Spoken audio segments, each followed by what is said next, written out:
জিতবো জিতবো, এটা নিয়ে কোনো সন্দেহ নেই, জেতা নিয়ে কোনো সন্দেহ নেই। চিন্তা হচ্ছে মাঝে মাঝে হচ্ছে, কিন্তু আমি বুঝি সেটা অমূলক চিন্তা। দলের ফলাফল নিয়ে কতটা আশা? নিশ্চিন্ত নিশ্চিন্ত, ও নিয়ে কোনো প্রশ্ন হবে না। সরকার গঠন নিয়ে নিশ্চিন্ত, দলের ফলাফল মানেই তো সরকার, ওই নিয়ে কোনো কথা হবে না। এই যে একক সংখ্যাগরিষ্ঠতা, সেটা নিয়ে একটা প্রশ্ন আছে, কি মনে হয় একেবারে একাই লড়াই করে বিজেপি পারবে? 100%, 100%। দেখুন, একক ছাড়া দোকা হওয়ার জায়গা কোথায়? এখানে দোকা হওয়ার জায়গা নেই তো, যা হবে এককই হবে।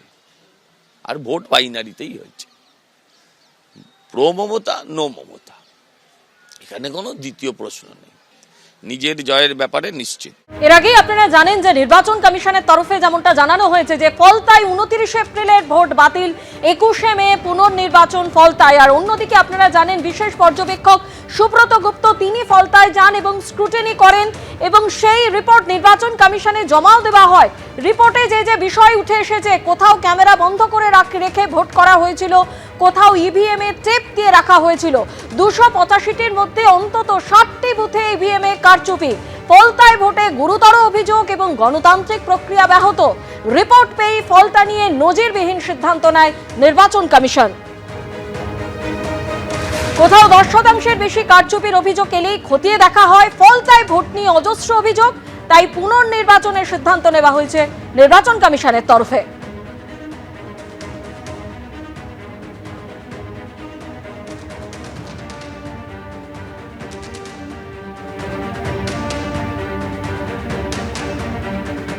ফলতায় ভোট বাতিলের পর আরো কড়া নির্বাচন কমিশন, শাস্তির মুখে কমিশনের বেশ কয়েকজন আধিকারিক ও কর্মী। আমাদের প্রতিনিধি রুমা পাল আমাদের সঙ্গে রয়েছেন। রুমা, তুমি যেমনটা কিছুক্ষণ আগেই বলছিলে যে প্রশ্নের মুখে প্রিসাইডিং অফিসার থেকে রিটার্নিং অফিসার, এমনকি সাধারণ পর্যবেক্ষকের ভূমিকাতেও প্রশ্ন উঠেছে, ঠিক কি জানতে পারছো নির্বাচন কমিশন সূত্রে? দেখো, বলে রাখি যে ফলতায় শুধু ফ্রেশ পোল নয়, শাস্তির মুখেও কেউ কমিশনে একগুচ্ছ আধিকারিক এবং কর্মীরা হতে চলেছেন এবং সেটাই গণনার পর, অর্থাৎ কালকে যে গণনা রয়েছে তারপর কিন্তু নির্বাচন কমিশন সেই পদক্ষেপে নিতে চলেছে। এবং জানা যাচ্ছে যে দেখা যাচ্ছে যে এই যে বলা যেতে পারে যে বজ্র আটুনি ফসকা গেরো, কারণ যে রিপোর্ট পাঠানো হয়েছে নির্বাচন কমিশনে সেরকমটাই জানানো হয়েছে। নিজেদের অফিসারদের বিরুদ্ধেই কিন্তু অভিযোগ তোলা হয়েছে। কি অভিযোগ? ফলতায় ভোটের দিন প্রিসাইডিং অফিসার, রিটার্নিং অফিসার, এমনকি সাধারণ পর্যবেক্ষকের আচরণ বা তাদের ভূমিকা নিয়েই প্রশ্ন তোলা হয়েছে। প্রথমত, প্রিসাইডিং অফিসার কিভাবে লিখতে পারেন যে ব্ল্যাক টেপ ছিল সেটা সরানো হয়ে গেছে এবং সেটাও তার একটার পর, এবং তারপরে ভালোভাবেই ভোট হয়েছে, এমনটাই কিন্তু রিপোর্টে এসেছে। তাহলে বেলা 1টা পর্যন্ত কেন তিনি রিপোর্ট দিলেন না, এটা একটা প্রশ্ন। এবং দ্বিতীয়ত বলা যেতে পারে যে প্রায় 40টিরও বেশি বুথে এই ধরনের অভিযোগ আসার পরে রিটার্নিং অফিসার এবং সাধারণ পর্যবেক্ষক কোনো রিপোর্ট নেই এটা লিখে তারা ফর্ম জমা দিয়েছেন। অর্থাৎ আরো একটা বিষয়, তাদের ভূমিকা নিয়ে প্রশ্ন উঠছে। অন্যদিকে বিশেষ পর্যবেক্ষক যখন গিয়েছিলেন, নিজের থেকে স্ক্রুটিনিতে গিয়েছিলেন, সেক্ষেত্রেও দেখা যায় যে স্ক্রুটিনি হলে অথচ তিনি ছিলেন, কিন্তু দেখা যায় যে পর্যবেক্ষক, বিশেষ পর্যবেক্ষক যাওয়ার পরও কিন্তু কোনো কেউ ছিল না ওখানে, বা সাধারণ পর্যবেক্ষক কোনো ছিলেন না। এবং স্ক্রুটিনি যখন হচ্ছিল সেখানে দেখা যায় যে বিজেপি যারা রয়েছেন তাদের যে সেখানে কিন্তু পর্যবেক্ষক তাদের ডাকেননি। অর্থাৎ সমস্ত দলেই কিন্তু প্রত্যেককে ডাকতে হবে, তাদের যে প্রতিনিধি রয়েছেন তাদেরকে ডাকতে হবে, সেক্ষেত্রে কিন্তু ডাকা হয়নি। একাধিক কিন্তু এই ধরনের অভিযোগ বা গরমিল চোখে পড়েছে। এই কারণেই কিন্তু ফলতাতে ফ্রেশ পোল হচ্ছে এবং 7টা বুথে কিন্তু এই ধরনের গরমিল ধরা পড়েছে। এবং সেই কারণেই কিন্তু এই গণনার পরই পরবর্তীতে কিন্তু এই 21শে মে যেহেতু ফ্রেশ পোল রয়েছে এবং 24শে মে গণনা হবে, তার আগে কিন্তু এই ধরনের শাস্তির মুখে পড়তে পারেন এই সমস্ত আধিকারিকরা। অন্যদিকে জানিয়ে রাখি, পশ্চিম মগরাহাট এবং ডায়মন্ড হারবারের ক্ষেত্রেও কিন্তু 3জন প্রিসাইডিং অফিসার এবং একজন বিএলওর বিরুদ্ধে অভিযোগ জমা পড়েছে, তাদের ভূমিকা নিয়েও প্রশ্ন তোলা হয়েছে। অর্থাৎ বোঝা যাচ্ছে যে নির্বাচন কমিশন তাদের পক্ষ থেকে অনেক ব্যবস্থা করলেও তাদেরই যাদেরকে নিযুক্ত করেছিলেন সেই সমস্ত অফিসারদের বিরুদ্ধেই কিন্তু সেই অভিযোগ বা রিপোর্ট জমা পড়েছে নির্বাচন কমিশনে। রুমা, তুমি যেমনটা বলছিলে এই যে প্রশ্নের মুখে ফলতাতে প্রিসাইডিং অফিসার থেকে রিটার্নিং অফিসার, এমনকি সাধারণ পর্যবেক্ষকের ভূমিকা এবং একাধিক অভিযোগ উঠেছে তাদের বিরুদ্ধে, এবং সেই অভিযোগ প্রমাণিত হলে তাদের কড়া শাস্তি পর্যন্ত হতে পারে। আলাদা হচ্ছে। হ্যালো, হ্যাঁ রুমা, তুমি যেমনটা বলছিলে যে এই যাদের বিরুদ্ধে এই অভিযোগ উঠেছে, অর্থাৎ কিনা প্রিসাইডিং অফিসার, রিটার্নিং অফিসার, এমনকি সাধারণ পর্যবেক্ষক যাদের ভূমিকাতে প্রশ্ন উঠেছে এবং তাদের বিরুদ্ধে যে অভিযোগ উঠেছে তা যদি প্রমাণিত হয় তাহলে তাদের কড়া শাস্তি পর্যন্ত হতে পারে।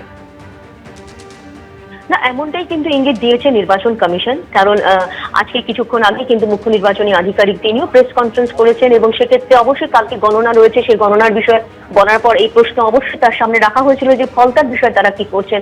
ফলতার বিষয় কিন্তু তিনি অবশ্যই স্পষ্টতই জানিয়েছেন যে এই ধরনের চোখে পড়েছে যে বেশ কিছু বুথে এই ধরনের যে কালো টেপ লাগানো হয়েছে, এই ধরনের কিন্তু অভিযোগ জমা পড়েছে।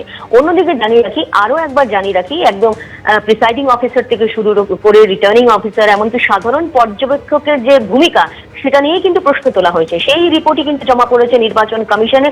কারণ এই কমিশনের যারা অফিসার তাদের বিরুদ্ধেই কিন্তু অভিযোগ জমা পড়েছে। কি বলা হয়েছিল, প্রিসাইডিং অফিসার কি বলেছিল, যে ব্ল্যাক টেপ ছিল এবং সেখান থেকে সরানো হয়েছে ইভিএম এ, এবং সেটা কিন্তু দুপুর 1টার পর।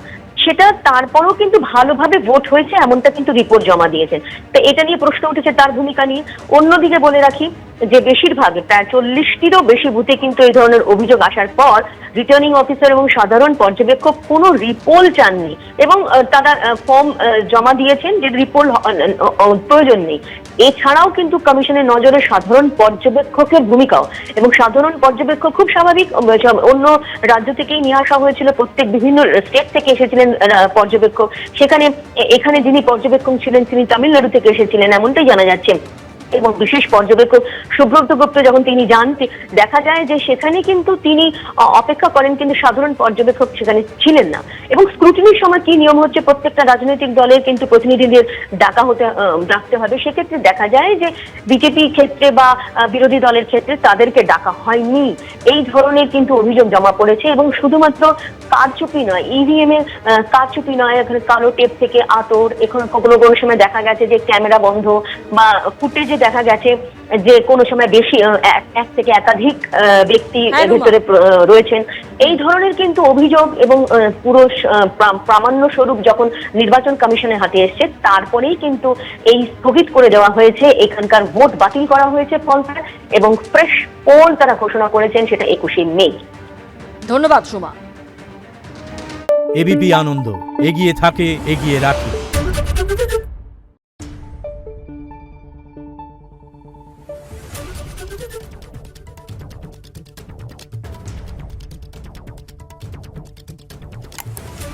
Thank you.